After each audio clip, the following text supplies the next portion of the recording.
thank you for coming. It's a great turnout. It's good to see all of you. And thank you so much for inviting me to moderate this evening's discussion. I'm honored to be here and humbled to engage in a conversation with such a distinguished panel. So my job here this evening is to sort of frame our conversation a little bit. This panel discussion was organized in conjunction with the exhibit For All the World to See, which raises some interesting issues about representation.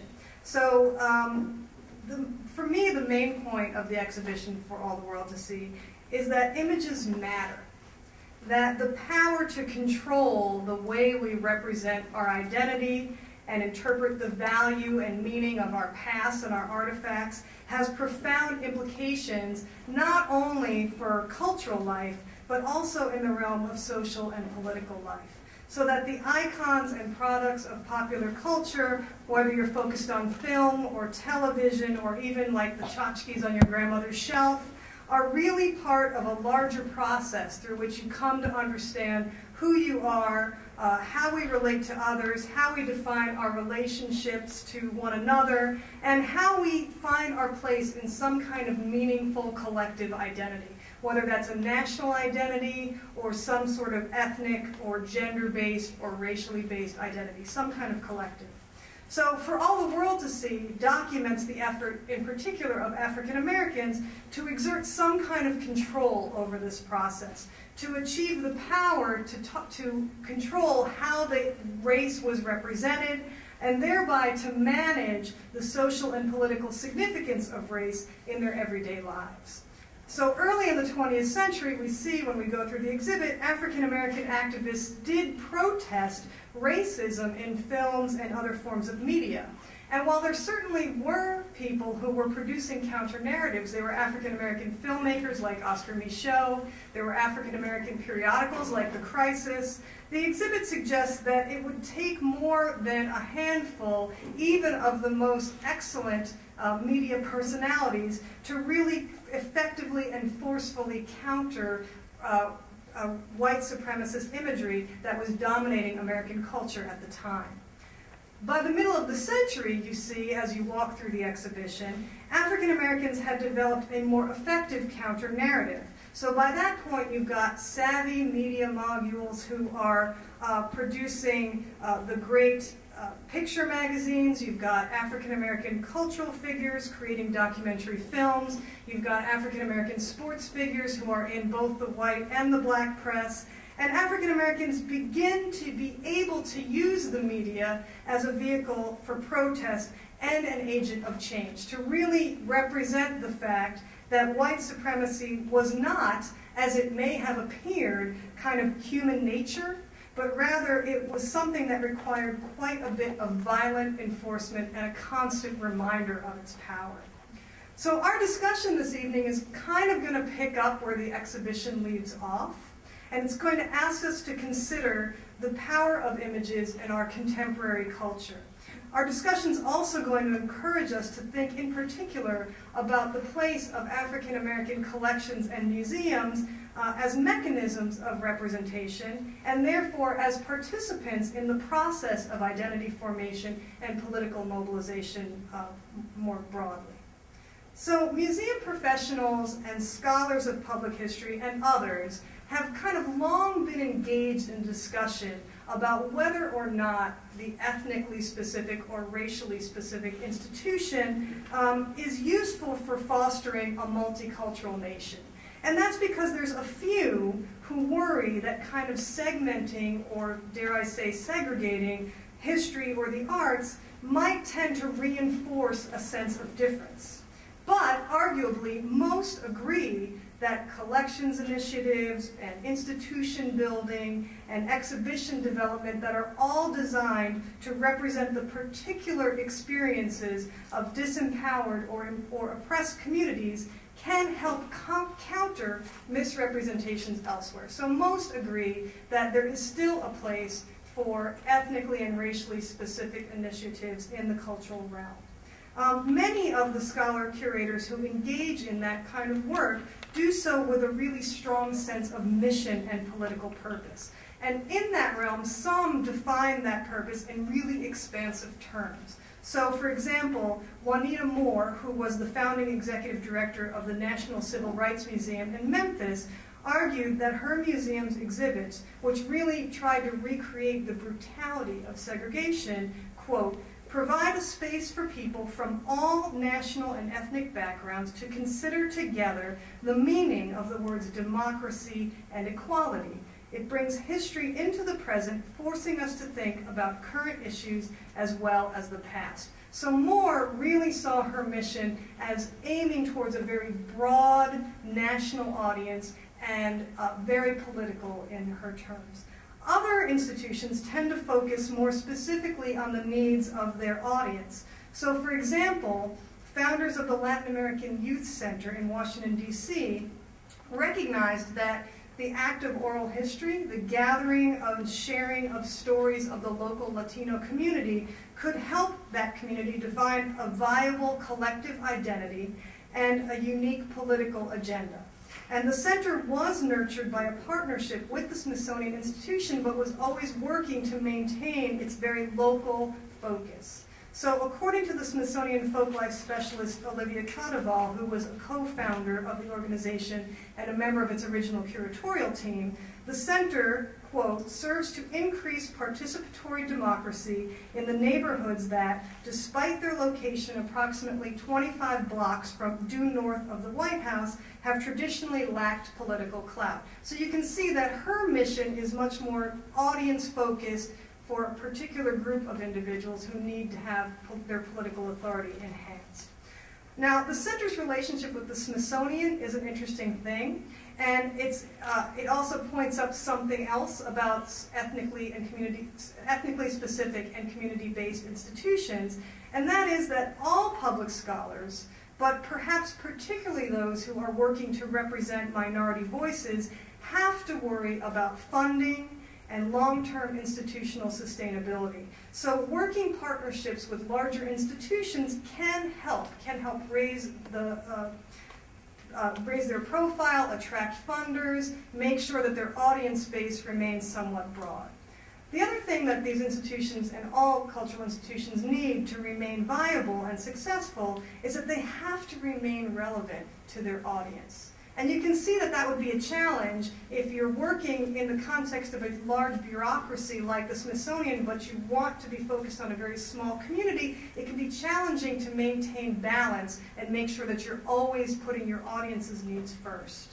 Most places achieve this by creating opportunities not simply to represent their audiences, but to allow their audiences to represent themselves, to identify the questions that interest them, to gather the materials that they find meaningful, to be kind of the community collections managers, to develop interpretations of the past and culture that empower them to respond to real-world needs and concerns. And it's always a balancing act between what the community wants and needs, what the outside experts think is viable, what the larger funders want to fund, and what kind of the mission and goals of the institution are.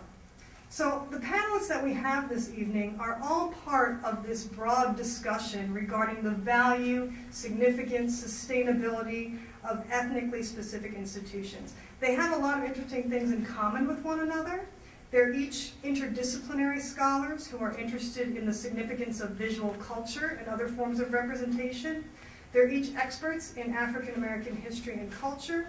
And they're each very experienced in the broad realm of public history and museum studies and archives. I'm going to briefly introduce them, and then they're going to speak for about 10 or 15 minutes each, telling you a bit about their institutions. And then after they've spoken, we'll have time for discussion about issues of representation, about issues of public history, public culture, just about any other question that you might like to ask. The other really nice thing about our speakers is that they represent the issues of public culture at various levels. So we've got someone representing a very small collection that's very specific to the city, someone who's working to represent African American culture at the state level, and someone representing African American culture for the nation. And you'll see that there's a lot of overlap, but a lot of also different issues that arise with collections and exhibitions. So in the order that they will speak, we've got Dr. Moira Hinderer, who is currently the Diaspora Pathways Archival Access Project Manager. and that is a great title, by the way, and a postdoctoral fellow in the Center for African Studies and the Sheridan Libraries at Johns Hopkins, is that correct? At Johns Hopkins University. Her project mission is to uncover, describe, and make accessible the archival holdings of the Afro-American newspapers. She has a bachelor's degree in African American Studies from Mount Holyoke College and both an MA and PhD from the University of Chicago. She previously worked on Mapping the Stacks, a project at the University of Chicago, which produced the first full survey of the archival holdings of the Chicago Defender. She's going to describe issues related to sustaining small, specialized archives, and in particular, she's going to talk about creating collaborations, identifying financial support, and developing relevant stories. Our second speaker will be Dr. Michelle Wilkinson. She's the Director of Collections and Exhibitions at the Reginald F. Lewis Museum in Baltimore, which specializes in Maryland's African American history and culture. She has a bachelor's degree in comparative literature with a concentration in Africana studies from Bryn Mawr College and a PhD from Emory University. She has a very long list of accomplishments, but to be brief about it, she's worked as an independent scholar and curator, consulting on a number of exhibitions and projects for the Smithsonian Institution, the National Park Service, and other cultural organizations. Her critical essays have been published in New Thoughts on the Black Arts Movement and Potentially Harmful, The Art of American Censorship. Dr. Wilkinson is going to describe the Reginald F. Lewis Museum's collecting initiatives and the ways in which its programs and exhibitions contribute to the work of preserving African American history and culture. And then our final speaker will be Dr. Jacqueline Serwer, who is the Chief Curator of the Smithsonian Institution's National Museum of African American History and Culture. I believe ground has been broken at this point, which is very exciting. She has a bachelor's degree from Sarah Lawrence College, a master's degree from the University of Chicago, and a PhD from the City University of New York. She specializes in American art and African American art produced for anywhere from the 19th century to the present. Prior to accepting her current position, she was the chief curator of the Corcoran Gallery of Art and the chief curator of contemporary art at the Smithsonian's American Art Museum. She's organized numerous exhibitions featuring 20th century artists, and she has a prolific list of exhibition catalogs and essays to her credit.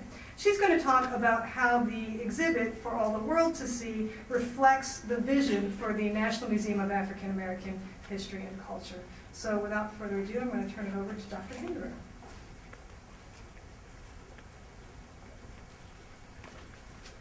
Good afternoon, everyone. Can you hear me? Good. It has been my very good luck to be able to spend the past 5 years working in the archives of the Afro-American newspapers. My training, as Denise said, is in the field of 20th century African American history, and this collection is just such a treasure. So it's really been a dream for me. This year the Afro is celebrating its 120th anniversary, and if you want to see more images from the Afro, the Reginald Lewis Museum currently has an exhibit up called Growing Up Afro, of children in childhood as represented in the pages of the Afro. It's a really great, engaging exhibit, so if you get a chance to go down there, I would really encourage you to do so. This is one room in the Afro archive, one of about 6. And as I said, I've been working at the Afro for 5 years. For the first 3 of those years, we had a large grant from the Andrew W. Mellon Foundation that funded us with a mission to uncover and describe the archives of the Afro. And when we walked into the Afro archive, we were very lucky that all the materials were in boxes and on shelves. And if you've had the pleasure to work in an archive, you know that's not always the case. Sometimes things are in trash bags, sometimes things are in piles on the floor. So the fact that things were in boxes was it was good. Those boxes did not have unique numbers. Those shelves did not have unique numbers. The holdings of the Afro are about 2,000 linear feet, so you can imagine 2,000 feet of space. That's how far the boxes stretch out. And there was no accession record, no finding aid, no box listing, nothing to tell us what was in any of these approximately 2,000 boxes. So it was a daunting task. I am an employee of Hopkins, and I work on these projects at the AFRO. The AFRO employs its own full-time archivist and a part-time archival assistant. That's a very small shop to take care of 2,000 feet of materials. So, you know, a lot of what we do is sort of crisis management. Those 2,000 linear feet of material date back to the 1880s. The bulk of the materials were created between the 1930s and the 1970s. The AFRO still publishes in Baltimore and DC each week, but at its height in the 50s and 60s, it had about 18 editions that published up and down the Atlantic seaboard, and a national edition as well. And during the mid-20th century, the AFRO was certainly one of the biggest black newspapers in the country. It's particularly noted for its World War II coverage. It had overseas reporters in every theater of war during World War II, and for its civil rights coverage. I'm pretty sure that the AFRO archives are the largest archival collection of any black newspaper in the country. It's sort of hard to prove that, but I haven't found any that are larger. And the newspaper morgue of the New York Times, which is at the Briscoe Center in Texas, is 3,000 linear feet. The AFRO's newspaper morgue is about 1,200 linear feet. So really quite a significant collection in terms of size. And, you know, for me, as a scholar of 20th century black history, the archive is amazing because it covers so many aspects of local, national, and international history, and in particular because it has this incredible visual portrait of Black Baltimore. You know, everything from political events to just everyday life and street views that are long gone in the city.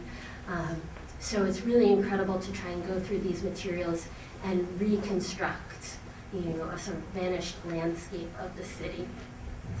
The largest collection in the AFRO archive is the morgue collection, and the morgue is really a vestige of a pre-internet age. So before a reporter or an editor could get on the computer and look up a fact, they would have an in-house sort of encyclopedia section.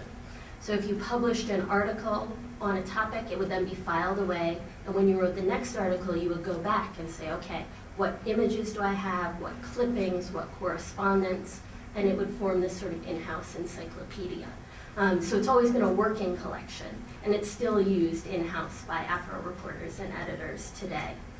That also means that rather than being taken and placed at a repository and surveyed, it just was in the AFRO for a long time. And that's part of the reason there was no sort of box listing of what was there, because it was just this very familiar sort of thing that was used within the institution.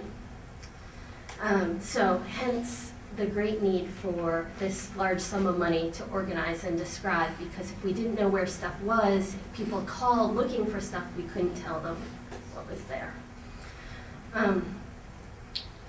As a student of history, I was really trained to let the archives tell me the story. So as a historian, you want to sort of try and impose order and a narrative on historical materials, but that's most useful if, you know, you go to the materials and let them reveal themselves to you. So they tell you where the discontinuities are. They tell you what everybody was talking about in 1935. And then you follow those ideas sort of down the rabbit hole. At the AFRO archives, that's really hard because there's so much, there's so many voices, there's so many subjects, that it tends to sort of dissolve into this babble of stuff about history. but I've tried for this talk to sort of pull out a few threads that I think are really important. This image shows school children in one of Baltimore's segregated black schools in 1950. And they're on the floor like this because they're doing a Cold War era duck and cover drill. And if you think about Cold War history in the United States, people were concerned about attack from the Soviet Union. This isn't really a surprising image. Kids were doing these drills throughout the nation. However, I can say that before I opened this folder, I had never seen school children who weren't white visually represented doing this. And going through the Afro, I'm continually reminded how sort of reflexively white our historical visual narrative is. That I constantly see things where I'm like, oh yeah, there were black people there. I knew that, but somehow in my mind the image is still white. And the Afro is so important because it's not, Black history isn't an other history in the Afro archive. It's not a special history. It's not a marginal history. It's not a February history. It just is history. These are images from 1941 as the Douglas homes in Baltimore City were opening. And they point to another really amazing theme you see throughout the Afro archives of 20th century urban history. And in popular history, I think you see sort of the World War II through the end of the 20th century. There's these competing narratives. There's the civil rights narrative where things are getting better, we're winning, things are good. And then there's the urban history narrative where, oh, things are not good, things are getting worse. And it can be really hard to figure out how those narratives fit together and how you can tell those stories together and whether either one of those stories really reflects what was going on at the time. If you look at these pictures of sort of happy domestic scenes of African American life in housing projects, I think that's often a history we've sort of lost over time. And it points to the greater need for examination of 20th century urban African American life. I think in particular, historians have left the story of African American domestic and family life to social scientists, and we've sort of done a disservice to the historical narrative as we've neglected those stories. And additionally, I'll just go on to this next. Another area where the Afro is really important is telling community history and personal history. So the Afro Archive, this is a picture of School 100 in Baltimore. That's Henderson Elementary.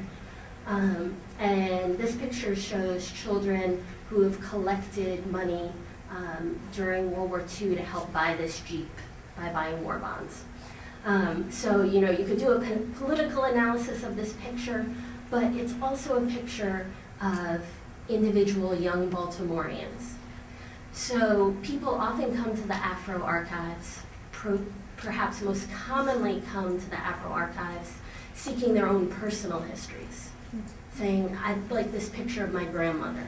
I'd like this picture of my parents' wedding. And so, that really presents this wonderful opportunity for the Afro to interact with patrons and to build on these personal relationships to create a really broad audience for the materials we have at the Afro. It also creates a lot of responsibility. If an archive that you really feel like you have a personal connection and investment to tells a story in a way that you find wrong or offensive or stupid, then that's much more hurtful than if it's sort of this anonymous institution. So, you know, certainly we want to nurture these relationships, but they also require a good deal of care. And this picture shows, this is from 1958, and it shows a fence that was put up by Johns Hopkins University after they built this new housing for Hopkins affiliates. And this fence actually blocked off a bunch of the local streets. So local residents couldn't travel from one block to another because Hopkins presumably didn't want a lot of local foot traffic going near these residential buildings. And I'd heard about this from multiple people over the years. And it was often raised as a continuing point of contention when I talked to people about the history of East Baltimore and Johns Hopkins' place in East Baltimore, that Johns Hopkins wants to keep the people out. So I just happened to be going through this folder one day that was labeled redevelopment, nothing else. And I looked at this picture and I said, oh my God, is that the fence? And it was the fence. So, you know, it's always great as a historian when you get that thing that you've been looking for. But it also raises a lot of interesting questions about how we define community. When we're talking about community, is that coded language for who exactly? And how can groups and institutions with varied interests collaborate in meaningful ways to tell a multifaceted historical narrative? And can I, as an employee of Hopkins, tell those stories in a meaningful way? What's my place in all this? Can I really be an ally of people outside the academy as we tell these stories? And, you know, I'd have to say, honestly, that my training in this very cerebral, very theoretical history department really did not give me very many tools to manage these personal relationships that can really be very emotional, very draining, very time-consuming if you actually, you know, want to work through something like decades of hurt over exclusions. You know, that's not something you can really solve with a well-intentioned phone call and a little project. A final issue for me is who pays to preserve materials and what do they get for that money? Does the institution or person who puts in the money get more say about the final product? Currently, cultural heritage institutions are under a lot of financial stress. This is particularly true for small outfits like the Afro Archives, and we have a lot of ideas that we'd love to act upon, but even really simple programming costs money. So finally, I would just say that, you know, I've been so lucky to work at the Afro for so long, and despite the challenges there, I feel really happy and confident about the future. Throughout this project, I've really been comforted by my own insignificance in this whole process, that these materials were there before I was, before any of us were, and with any luck, they'll be there long after. And, you know, hopefully they'll outlast us all and continue to tell us their stories. So thank you very much.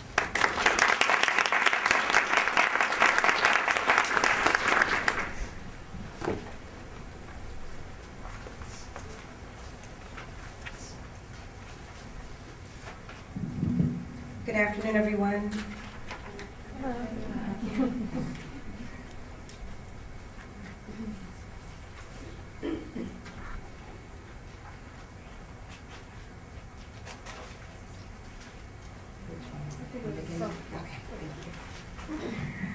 Good afternoon. I'm Michelle Joan Wilkinson. I'm Director of Collections and Exhibitions at the Reginald F. Lewis Museum in Baltimore. By show of hands, how many people have been to the museum? That's really good. Actually, give yourselves a round of applause. How many people have just heard of it, even if you haven't been there? Okay. All right, so now you've heard of it. If you haven't been there, I really encourage you to go. We are a pretty new museum. We're only about 8 years old. So if you haven't, don't feel too bad, but get there. What my presentation is really an overview of what the museum is, what we do, our collections, some of our exhibitions, and the ways in which we preserve African American history and culture. So we opened in 2005, and really the museum began as the Maryland Museum of African American History before it became the Reginald F. Lewis Museum. Before it opened in early 2000s, the Reginald F. Lewis Foundation. Reginald F. Lewis was a businessman, a philanthropist as well, from East Baltimore. And his foundation, after he died, knew that he wanted to support a museum of African American history and culture, and the fact that he was from Baltimore and they found out about the plans for this museum encouraged them to make a sizable donation of about $5 million to an endowment fund for the museum. So the museum began as a state institution. We are still state, we're quasi-state is actually the proper term. And we focus on African American history and culture primarily through our permanent exhibitions. The museum is about 82,000 square feet with about 15,000 square feet of exhibition space. And 10,000 of that is permanent exhibitions about Maryland, 3 different galleries looking at art, education, professions, family and community, those types of stories. We also have a special exhibitions gallery that's about 3,500 square feet, where we actually tell stories beyond the scope of the state of Maryland. So it does kind of become confusing sometimes what our broader mission is to be a state institution, but within that also bringing stories to Maryland for Maryland audiences that are not state specific. And our vision is kind of to share globally what the African American experience has been, but to really have the lens on Marylanders. As one of the kind of signature components of the museum, we have a curriculum for grades 4 through 8, and we're also developing one for high school right now. And this curriculum is available to all teachers across the state focused on African American history and culture, again with a lens on Maryland. I don't think I've gone through most of this. So just in terms of what do we have, when the museum opened, we certainly did have an exhibition on view, but before it opened, there was not a specific collection. We didn't acquire one particular collection to tell this story. There was collecting initiatives that happened, people that reached out from different communities, people who had things, you know, their grandmother's attics and basements and all of that. And because we are still new, you know, we're getting daily phone calls about someone has an item they want us to see, so I'll talk a little bit about that. One of the larger collections we have is the Scipio collection of minority military artifacts, and this is one example. So that collection focuses on mostly African American regiments, as well as some Native American scout material, from uniforms and pins to different historical documents related to the military. More recently, we received a donation of African art and artifacts, and our collections management policy, which was established before we opened as we were collecting, really gives us a broad scope. So when you enter the museum's permanent exhibition, the 3 galleries, at the entrance to each gallery, it begins with an African artifact that helps connect the story of who came to Maryland, what were the traditions that they brought with them, what were the skills that they brought with them, where were people being imported from regions of Africa that had certain skills, for example, ironsmithing, that would then become big industries here in Maryland. So we make those connections. Unfortunately, though, at the time the museum opened, we did not have African artifacts in our own collection. We actually borrowed items from the other Lewis Museum, which is at Morgan University. And so by receiving this donation of African art and artifacts, we're now able to replace the loaned items that are currently on view with items from our own collection. We also recently acquired a wonderful collection of early jazz recordings from Mr. Lewis Hecht and Mrs. Hecht, and this is their name you might recognize as part of the Hecht family of department stores that were in this area. And he's just a wonderful jazz aficionado. I've been listening to jazz since he was, you know, 9, 10 years old, and sneaking into jazz clubs, and told us wonderful stories. And we really worked with him over the course of about 3 years to catalog the collection that was coming in, to understand, you know, which ones had the, you know, very specific connections to Maryland. And we're now working on identified funding to go through an auto digitization process so that we can interpret and really add the collection in a really meaningful way online as well as in the galleries. So this is just an example of some of the paper materials in addition to the 78s that we collected from him. Again, so we get kind of a wide berth. We also collect fine art, and Hale Woodruff, which is a name that some of you may recognize, African-American painter, well-known muralist. He did this portrait, but what's important with this is not just that it's a portrait by a well-known African-American painter, but the subject is William Pickens, who was the first African-American dean at Morgan State University. So we had a really wonderful ceremony with the great-grandson of Mr. Pickens and some of his family and folks from Morgan last year, kind of unveiling the portrait in our permanent exhibition gallery. I wanted to include this because I thought the white colored sign kind of related directly to some of the images and the materials that you'll see or have seen in For All the World to See, which was a great exhibition. I saw it when it was at the Smithsonian a couple of years ago. And, so we get offers for materials like this as well. The woman who donated this, her father owned a store on Baltimore Street, and the story behind is that when he was opening up his store, this sign had been left by the previous owner. And, her point to us was, here was someone who was kind of coming into the regime of white and colored, and made a decision as a business owner to take it down and not to impose that type of racial segregation in his business space. On the right is, I just had to include Lucille Clift, I love her a lot. So she was a poet laureate here in the state of Maryland, an African-American woman, died in 2010, and this is a plaque that was donated by her daughter. So that just kind of gives you an overview of some of the types of materials in our collection. I'm going to walk through what our process is. Someone might call and say, I have something I'd like you to look at. We typically then send them a form requesting, kind of basic information that we gather from them. Sometimes we do a site visit. This is one of the more treacherous.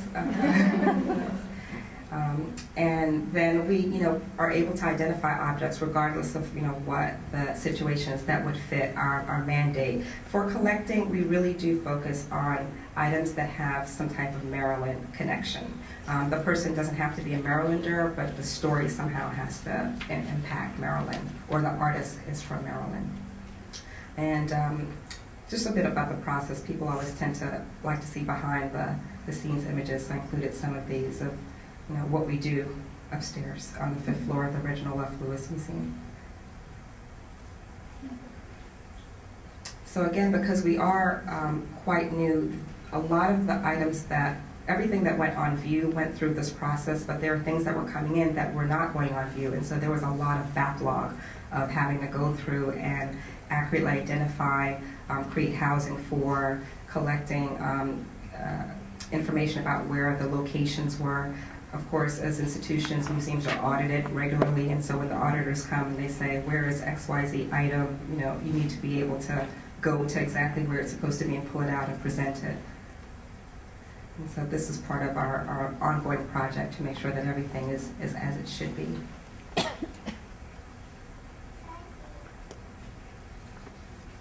Lock it up. Okay, so Maura actually indicated some of this. We have a lot of needs in terms of just preserving what we are given, what we are entrusted with. So everything from kind of packing materials and supplies to being able to photograph and digitize the collection. We actually work right now from Excel and Access. That is our primary collections management system. We do have access to Past Perfect, but we have really old computers. So there are all these technical things that come into place because we have the software, but the software can't run on our really old system, which we're getting replaced. So, when you're trying to manage a collection, there are lots of expenses, as I'm sure you all know, and things that kind of get in the way of you being able to do your best job with it. We'd love to be able to do virtual tours and be able to hire someone to shoot it and to create that type of experience for our visitors. We're also instituting currently an adopted artifact program, which allows us to really get our audience and our communities involved in preserving and taking care of something within the collection. And of course, we need money for acquisitions. This is just a view of the third floor of the permanent exhibitions area. Kind of give you a sense of the scale of the museum. And in terms of collecting, this is an area adjacent to the one that you just saw. We have an area called our Arts Wall where we focus on Maryland artists or stories that are connected to Maryland and the special exhibitions downstairs. This artist is a Maryland-based artist, but when we do shows like this, it also gives us an opportunity to collect from the exhibition. So this was a piece that we acquired from that show. So I'm going to move fairly quickly through these. The point that I really wanted to make with the next set of slides is how do you interpret, and using just my own experience. I'm a curator at a history and culture museum. My background, as you heard, is in literature and visual culture, and the museum has an African-American lens, but there's also kind of a state lens that's on top of that. How do you make sense of all of that? Last year in 2011, I created an exhibition called Material Girls, which was not about Maryland, and it wasn't about Maryland artists, but it was an exhibition where, let's say, 4 of the 8 artists were from Maryland, so the idea was that you're including people who are working here. But the exhibition was really about how women who had grown up in families where their grandmothers were quilters, or somebody was a carver or a carpenter, people that work with their hands and work with materials. How did women, black women, in those family situations become artists, and what type of art do they create based on that experience? And also understanding art in the context of a museum that shows material culture. So this really was kind of a slide showing what are you putting outside the museum? You know what I mean? This is a brand new object. It's about 800 pounds. And of course it is art, but it's also making a statement, making history. The people who are walking by every day, they now have a landmark, something to identify the museum with. And this was a piece that was installed specifically for Material Girls, but is now, was donated by the artist Martha Jackson Jarvis, and is now part of our permanent collection. So it is art, but at the same time it's a historical contribution to the museum's identity. These are just some examples from the exhibition. So in terms of interpreting, there was a lot of stuff you want to touch in a show like this, and what we wanted to do was really create an area inside the gallery where people could touch, and so we created this touch panel using the tires, tissue paper, plastic bags, some of the materials that were making the artwork. Here we see touch tours for visually impaired. People could smell, and we have museum docents and educators that work with any groups coming in to kind of provide a more sensory interpretive experience.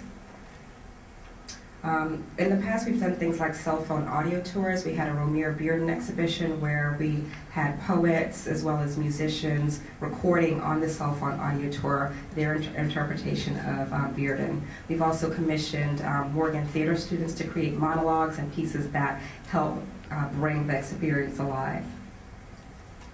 And preserving and sharing. So this is Mr. Hecht. I kind of started with him, and here is a kind of behind-the-scenes curatorial salon that we organized for Friends, which means higher-paid museum members.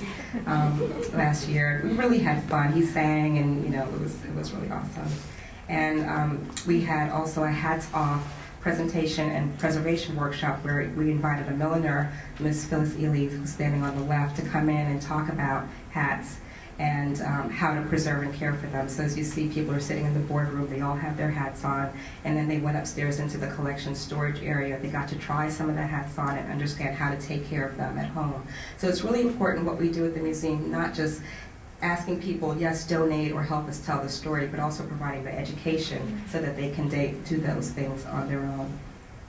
And also, we have a resource center where we do have a subscription to International Review of African American Art. I just wanted to show 2 of the issues about collecting, and that's a really good place to start understanding the importance of African American art and collections.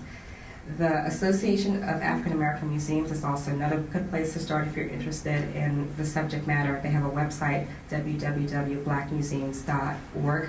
And the museum, this is a picture of the museum here. We were the host for the conference in 2012. So that's it. Thank you.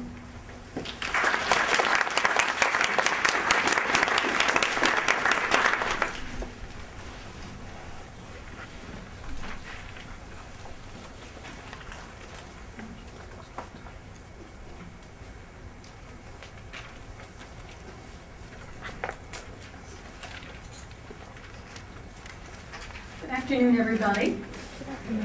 It's a pleasure to be here and hear the earlier talks that we've had, and it's a pleasure to be able to share with you some of my experience with the newest museum on the Mall.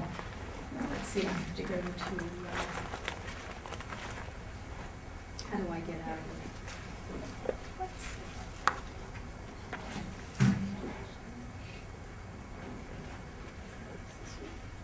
Yes.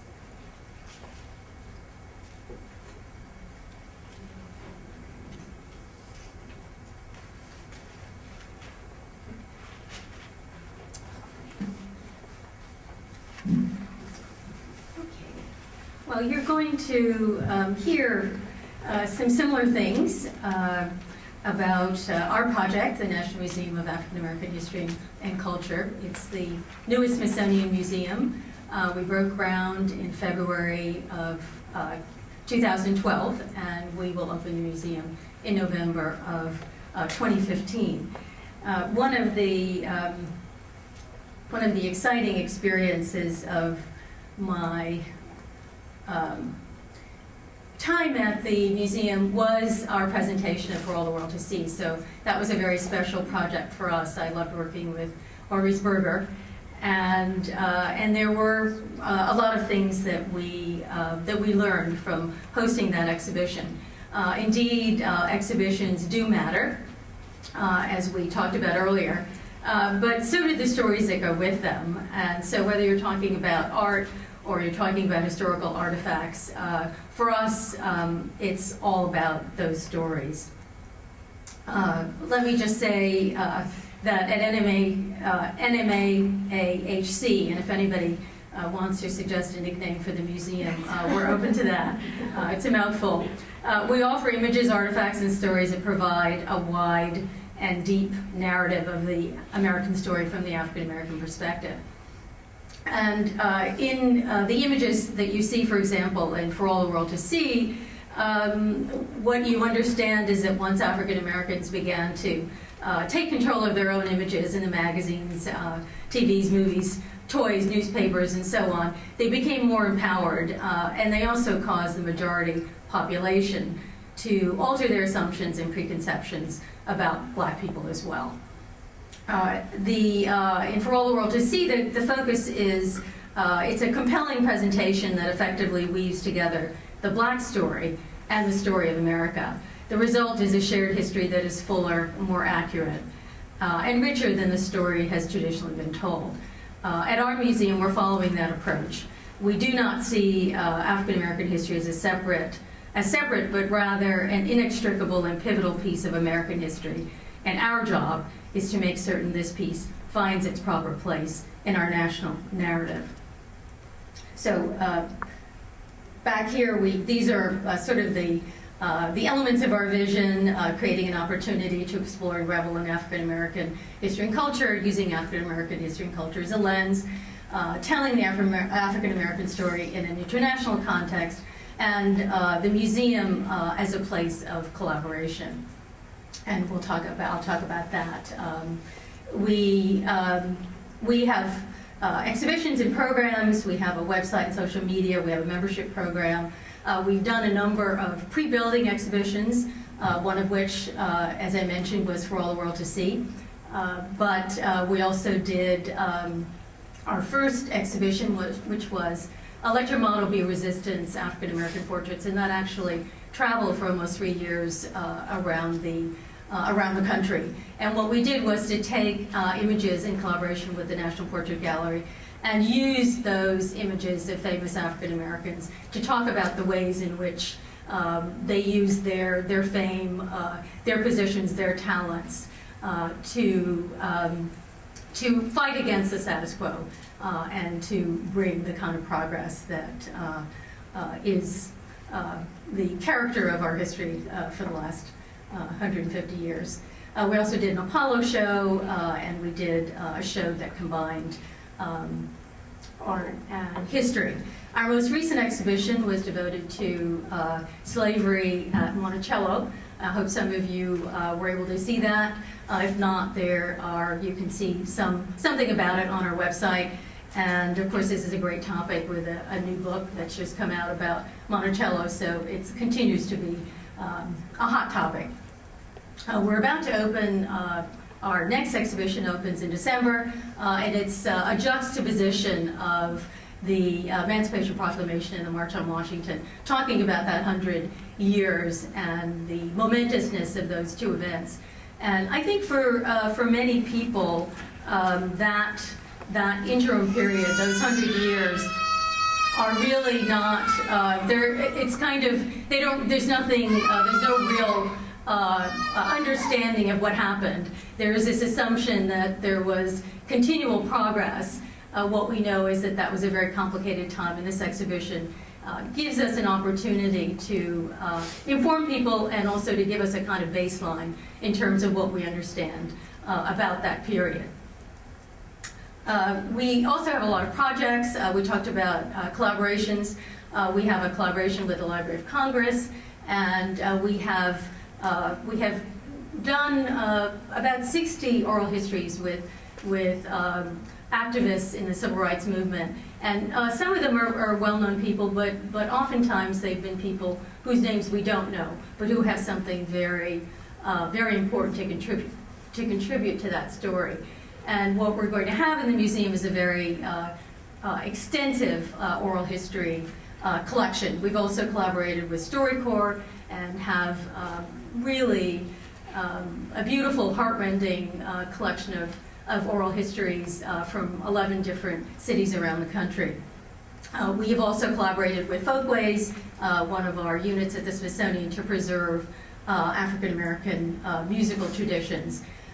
We have a lot of educational programs, including one called Oh Freedom, an online program that helps educators incorporate art and artifacts into the teaching of the civil rights movement. We are also always looking for new ways to tell a story and to engage our audiences. And when we did the Monticello show, we planted a garden on Smithsonian grounds near American history. And we talked about the gardener who was one of the slaves that we know the most about in Monticello. And we invited people to come and see the garden. We had cooking experts share recipes and so on. And it was a very friendly, warm, easy to embrace way of telling this story and giving people an occasion to learn in a way that they didn't expect. We have programs all around the country. One of our signature programs is Save Our African American Treasures, and we've been to some 12 cities, 2 more than are on this list. And what we do is we ask people to bring their personal treasures in, and we have conservators and historians and curators who talk to them about their artifacts and let them know that their personal historical mementos have value. Not necessarily monetary value, but have value for preserving that history that is so important and is so much a part of our larger history. We also have a large virtual presence. I'm sure all of you young people recognize all of these different social media websites and so forth. We have a lot of young staff members, and we're trying to get them to be regular bloggers and so on, and to keep a lively conversation going on Facebook and Twitter. We also have a membership program. We have now members in all 50 states, and we're proud of that. Just to give you an idea of how the exhibitions are being organized, we have a culture cluster, we have a community cluster, we have a history cluster, and in that way, we feel that we're going to be able to cover that territory. In our history galleries will tell a story beginning with the Revolutionary War. This is one of our most prized artifacts. It's a powder horn that belonged to a black Revolutionary War soldier. We have, of course, slavery artifacts, shackles and slave badges from Charleston.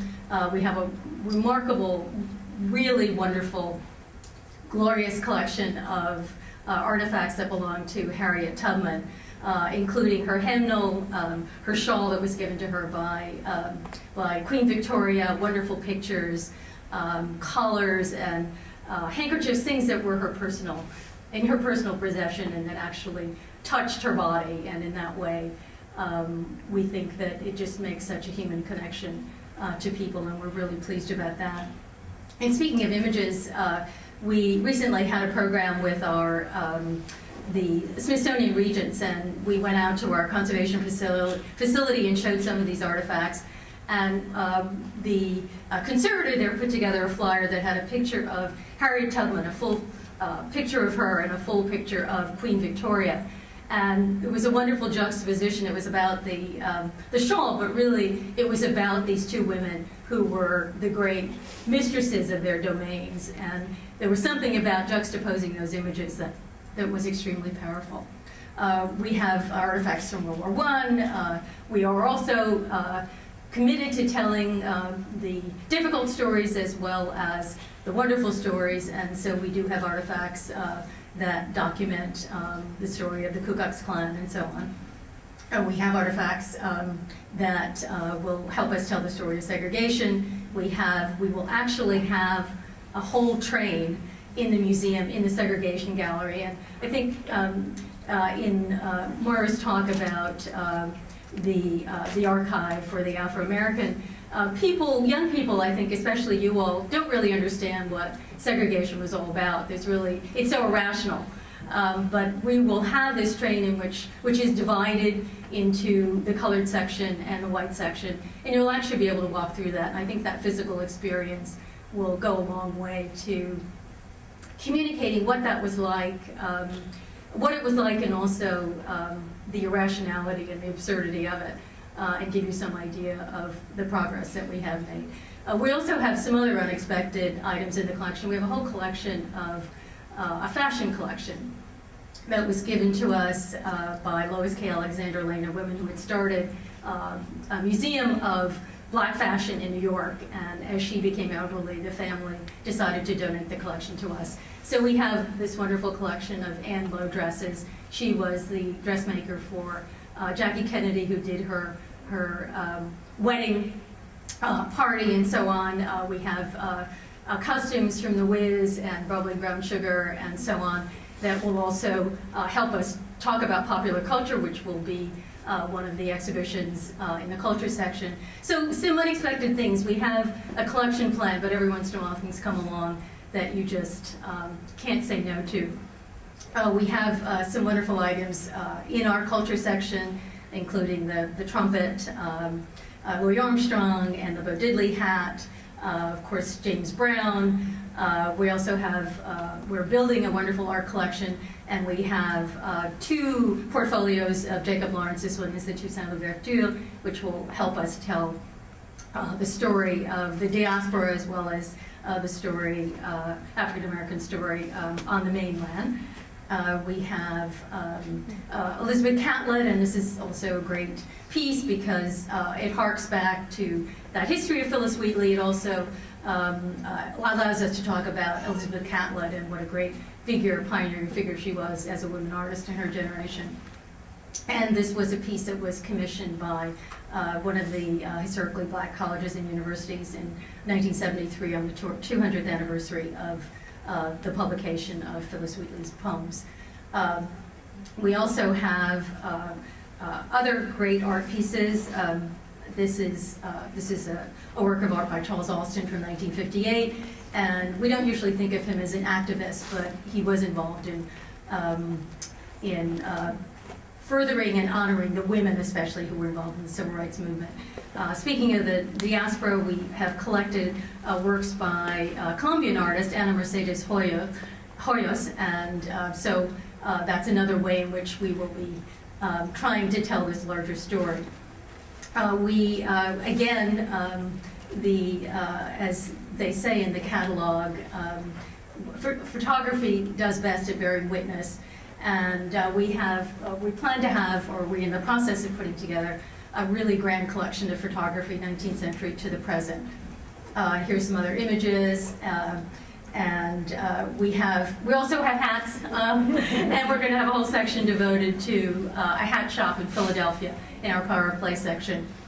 And we're also going to talk about education, and we will have a place where we talk about the Rosenwald schools and that kind of wonderful collaboration between Rosenwald, the philanthropist, and Booker T. Washington, the head of the Tuskegee Institute. And this is what the museum will look like when it opens in 2015, and we hope all of you will come and join us in November of that year to celebrate its opening and to celebrate a place where we'll finally be able to tell the African American story, or use the African American story as a lens into what it means to be an American, and to what it means really to understand American history in the richest and fullest way. So thank you very much.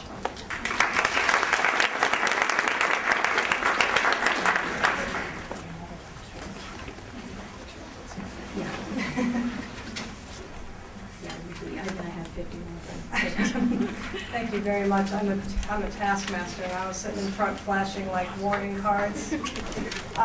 Thank you so much for a great presentation. I'm going to invite our panelists to come sit up front here so we can ask a few questions. I have a million, so happy to ask all mine. But I'd like to know if you have any first. Then we'll get settled. Cool.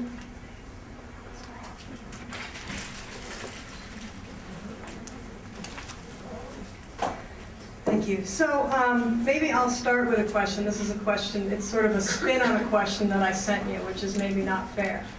But first of all, an observation, and that is that it would be nice to be able to say that when you're working with collections on a local level, that your job is easier, and that job gets more complicated as it becomes national. But in fact, what you can see from these three presentations is that the job is daunting to try to represent the history of a group of people, and it only becomes more daunting kind of the larger the scope of your institution. So one of the things that I was thinking about while you're all talking is kind of how you conceptualize your audience as you're working. And I think about that a lot when I think about a national museum, like how is it that you're defining your audience as a national audience, and does your audience differ in some way from another institution? So anyone who cares to answer, I would be interested to know how you conceptualize your audience. Well, I'll start. We assume with our museum that a lot of people will come and not have a real grounding in African American history. And so what we've done is figure out many different portals through which our visitors can come and begin to get an experience of African American history and how it fits into that, the larger scheme of American history. And so I'm particularly interested in the visual arts gallery because that's my background. And what we've decided is that it's not going to be enough to put up the pretty pictures and sculptures, that what will really engage people is figuring out how to make a connection. And so with technology, we're going to be able to provide a lot of rich backstories. So we can, for example, in the 19th century, we have a Joshua Johnson, Baltimore painter. we'll talk about Baltimore. We'll talk about the families who were his patrons. We'll talk about his background. We'll talk about what it was like to live in Baltimore in the 19th century. And so when we talk about the artists who were expatriates, we'll talk about what life was like for them in Paris and what it was like for them when they came back to the United States. And so it's about figuring out a way to humanize what you're presenting and to find a way to make people identify really with the subjects of the stories. And I think by presenting the stories the way we plan to, and by having using technology to fill out those stories, that will be very helpful, and it will reassure people and make them feel comfortable and not make them feel as if they don't know anything and there's too much to learn and therefore they won't come. Also, we're going to have a gallery devoted to music, a gallery devoted to sports, a gallery devoted to the military. So there are lots of entryways that we think will make it possible to attract people and give them something that they would not find anywhere else. Everyone hear me okay? Great. I think at the museum, even though we do focus on Maryland and African American history and that lens, we really see our audience as everybody. You know, sometimes with the new museum, you kind of do get the question: is it just for African Americans? No. You know, is it just about Maryland? Yes and no. You know what I mean? It's not really just about Maryland, but this is where you're going to get the best overview, I think, of African American history and culture in the state of Maryland. But the programming is so important because an exhibition, to me, can't do everything, and that's really where public programs, educational programs really come in. We have a program called Saturday's Child, which engages families and young children. We have programs specifically for seniors. So in terms of audience, you're looking at, you know, people of different ages, people are coming with an academic background, people who may not be coming with that but want to still have an enriching experience. So I think part of that is, you know, having the interactives and technology in the gallery, but also having programs where people can actually engage with someone at the museum to really make the experience come alive. Yeah, I agree that engagement part is really important, and I think for us, partly because we're such a small shop and such a small archive, it's been pretty hard to figure out, well, who exactly wants to see this stuff? We've done some outreach to Baltimore City public school teachers just to let them know sort of what's in the archive and suggest some ways that they might be easily accessible for them to use Afro materials in the classroom.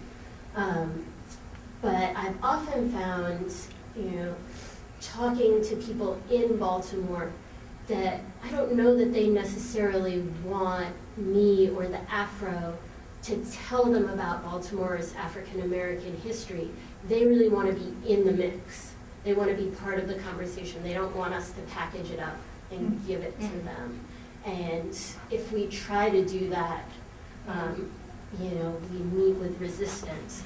So, you know, I'd certainly love to be able to do a really interactive, nitty-gritty program where you could just have an interested group of citizenry in the archive just working it out themselves with some help from the professionals. But logistically, I found that kind of programming is just really hard to get off the ground. But I do have hopes for the future. And there are also some of my students are here today who came all the way from Hopkins, and they are learning history in the archive, but they're also interpreting and creating history at the same time. So at least from my perspective as the instructor, I think that's been a really nice model for learning history, making history. Welcome, Hopkins students. Welcome to UMBC. I would like to ask one follow-up question because I have the microphone, and that is, when I did curatorial work a million years ago, the thing I loved most about my job was interacting with potential donors and people who contacted me who had something to give me. But the thing that was hardest about my job was when they were offering me something that I couldn't take because of the limitations of my collections policy. And I imagine that when a donor is going to approach the National Museum of African American History, or even the Lewis Museum, which is a state institution, that they are doing so because they really want to be represented on the national or the state level. And so I kind of want to ask this question broadly, but can you share a little bit about your interactions with donors, and then what happens if how do you handle it if you have to turn something down, or has that happened to you? Yes, as I said, we have a plan, but every once in a while something comes along that wasn't in the plan, but you know you have to have it, like the fashion collection. But we have had, I mean, we get inquiries and offers daily, especially since our groundbreaking in February. And so having the plan most of the time is helpful. So sometimes things are not, we don't really think they're what the people think they are. They're not really authentic, or they're too damaged, or they don't have enough of a provenance for us to make the effort. And so what we do is we tell them everything we can about the artifact. We congratulate them for having this piece and for preserving it, as we do with our Save Our African American Treasures program. And we just acknowledge that they have something that's important to them, and it may not fit into the museum, but we encourage them to hold on to it, to protect it, and to share it with the generations to come. And most of the time, people are very understanding. It's pretty much the same.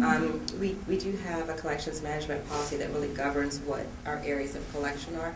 So if something comes in that does not fit that, one of those categories, the conversation doesn't go very far, because the first step is just to say it doesn't fit. But as you saw with the slide about the site visits, and it's typically a long process for us. There's a lot of time invested in understanding, the history of the object, its relevance to Maryland, how it would fit into our collection, and then also potential for display.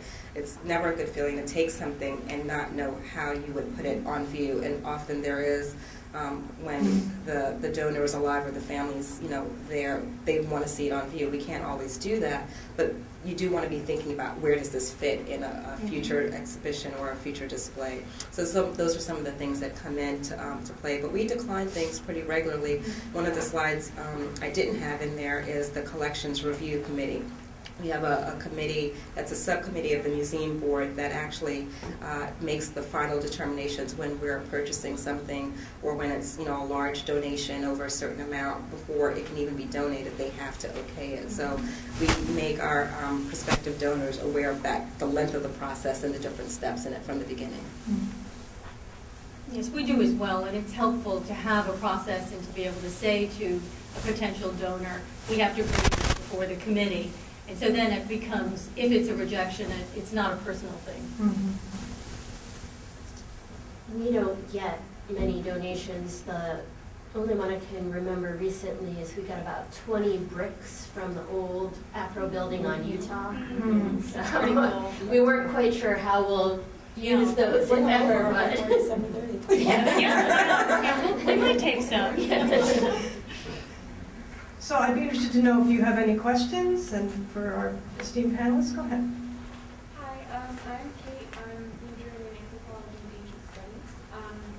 So I think that we are in a very unique time in the realm of cultural preservation, in that for the first time in the past few decades, minorities are really becoming interested in having the ability to interpret and build their own culture from their own perspective. It's not as much of a, it's not so dominated by white individuals, as we say in anthropology, old white men in their armchairs, telling everybody about everything.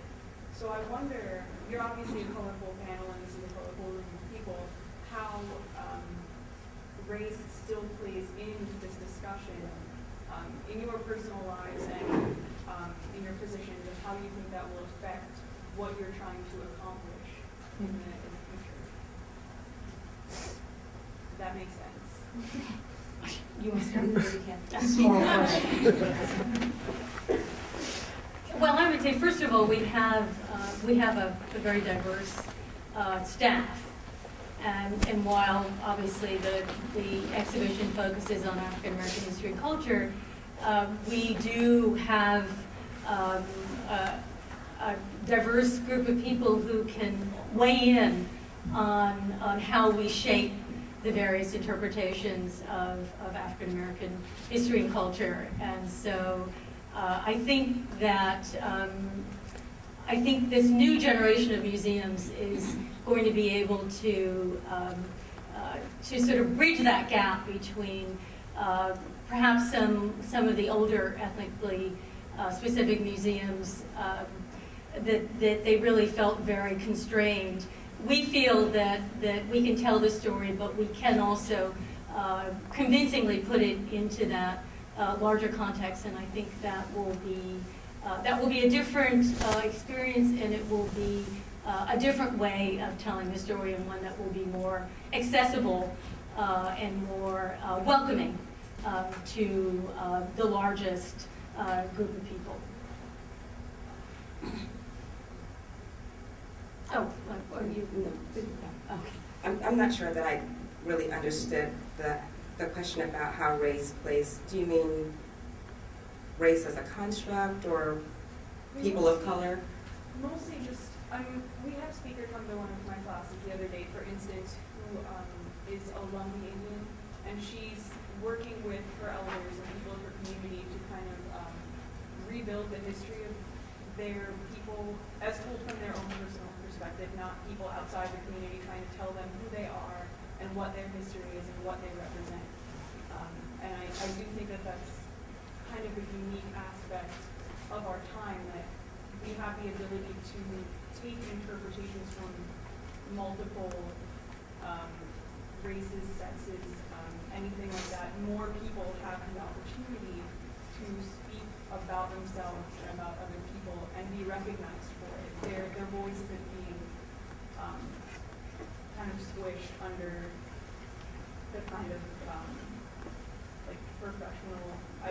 This isn't making as much sense as I thought it would. But just in the sense that you have more voices that you can draw from and more stories that you can take in now that you can bring to the public than so, okay, I think I get it a bit more. Thank you for clarifying. So my answer to that would be, just to give you two examples from our perspective as a museum that is focused on African American history and culture. But as most of you in the room know, that the experience of being African American is not always an experience of being only African American. You may be African American and Lumbee, right? For example, so the National Museum of the American Indian, in conjunction with the National Museum of African American History and Culture, created an exhibition called Indivisible, which is an exhibition called, the subtitle was like African Native Lives in the Americas, yes. And it was a traveling exhibition, banners, very flexible, and that was an exhibition that we brought to the Reginald F. Lewis Museum. So I think that just that example kind of gets at what we try to do there is to understand the breadth and complexity of African American experience, its history, and the ways that the culture has, and people in I guess in the race have had connections and cultural mixes with others. We also had an exhibition about it's called Beyond Swastika and Jim Crow, which was actually based on a film about the Nazi-era Jewish professors in Germany and Austria who were ousted, and then when they came to the United States, often didn't find, at first, positions in some of the top-notch American universities, and some of them went and taught at historically black colleges, which were actually great schools as well, but that wasn't the popular conception. And the relationships that then developed between the Jewish professors, the refugee scholars, and the students at those colleges. So we've had quite a few exhibitions that have looked at connections like that, in which I guess the idea of who is what, or race and culture, have been a bit broader, let's say, than understanding African Americans as simply one thing in one space, one time, one background. Well, as a white woman who is a scholar of African American history, you know, this is something I've thought about a lot, been questioned about a lot. And, you know, certainly African American studies or African American history that did not include a significant African American presence would be very disturbing. You know, if you walked into a sala and everyone was white, that would be weird.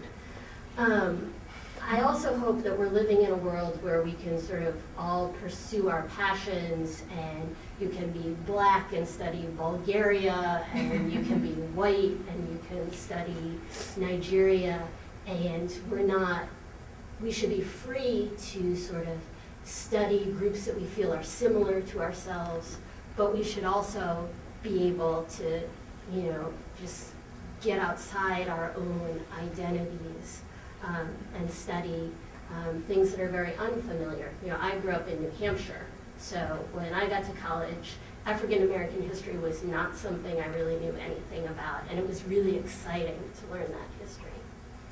On a practical level, you know, as a white historian doing this Black Baltimore history, interacting with a broad audience, I think that some of the things that are important for me personally are just to be open to those questions, to not be offended by those questions, to be willing to sort of have difficult conversations and to hear what other people have to say, and, you know, to work it out. And if somebody tells me, you know, you can't really understand or tell my history, to be willing to have further conversation and listen to what they want to tell me. You know, I do think that this idea of, you know, telling a complicated, multifaceted history is really important. And, you know, I hope that my presence in the field, you know, maybe helps people understand that of course you can go to a black museum if you're white. What are you thinking? And that African American history, even if I don't bring a personal experience, if maybe I can't even understand a personal experience of blackness, but I can still add to the idea that black history is really everybody's history, that it's something that we should all be attentive with and think about and interact with. And share, Yep. which is a lot of the point of how we're conceiving of our museum.